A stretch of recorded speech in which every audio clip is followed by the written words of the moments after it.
Ang paggawa ng kahon ng kasunduan. Ika-37 kabanata. Ginawa nila Bezalel ang kahon ng kasunduan. Kahoy ng akasya ang ginamit nila. May 45 pulgada ang haba ng kahon. 27 pulgada ang lapad at taas nito. Binalutan ito ng purong ginto sa loob at labas.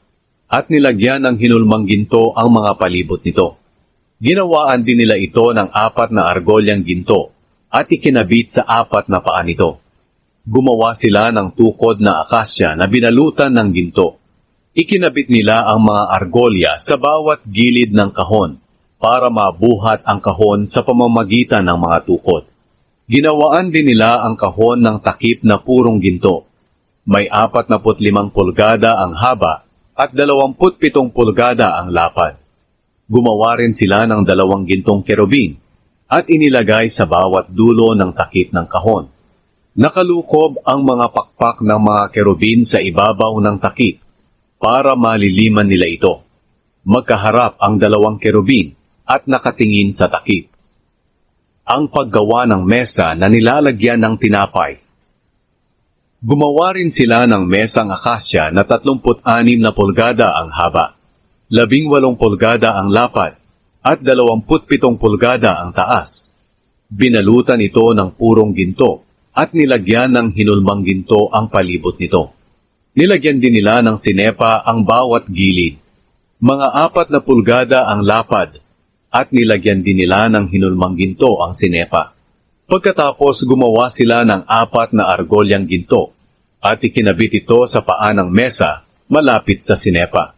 Dito nila isinuksok ang mga tukod na pambuhat sa mesa. Gawa sa akasya ang mga tukod na ito at nababalot ng ginto. Gumawa rin sila ng mga kagamitang purong ginto para sa mesa. Pinggan, tasa, mangkok at banga na gagamitin para sa mga handog na inumin. Ang paggawa ng lalagyan ng ilaw. Gumawa rin sila ng lalagyan ng ilaw na purong ginto ang paa, katawan, at palamuting hugis bulaklak, na ang iba'y buko pa lang, at ang iba naman ay nakabuka na. Ang palamuti ay kasama ng ginawa ng gawin ang katawan ng lalagyan ng ilaw.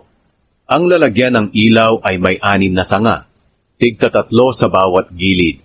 Ang bawat sanga ay may 3 palamuting hugis bulaklak ng almendro, na ang iba ay buko pa, at ang iba naman ay nakabuka na. Ang katawan ng lalagyan ng ilaw ay may 4 na palamuting hugis bulaklak ng almendro, na ang iba'y buko pa, at ang iba naman ay nakabuka na. May 1 hugis bulaklak sa ilalim ng bawat pares ng sanga. Ang mga palamuti at ang mga sanga ay kasama ng ginawa ng gawin ang katawan ng lalagyan ng ilaw.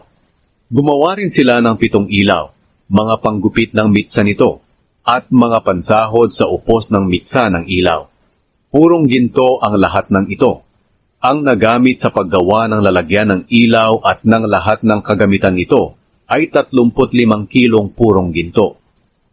Ang paggawa ng altar na pagsusunugan ng insenso. Gumawa rin sila ng altar na akasya na pagsusunugan ng insenso. Kwadrado ito, 18 pulgada ang haba, 18 pulgada ang lapad, at mga 3 talampakan ang taas. May parang sungay ito sa mga sulok na kasama ng ginawa ng gawin ang altar. Nilagyan nila ng purong ginto ang ibabaw nito, ang 4 na gilid, at ang parang sungay sa mga sulok, at hinulmang ginto sa palibot.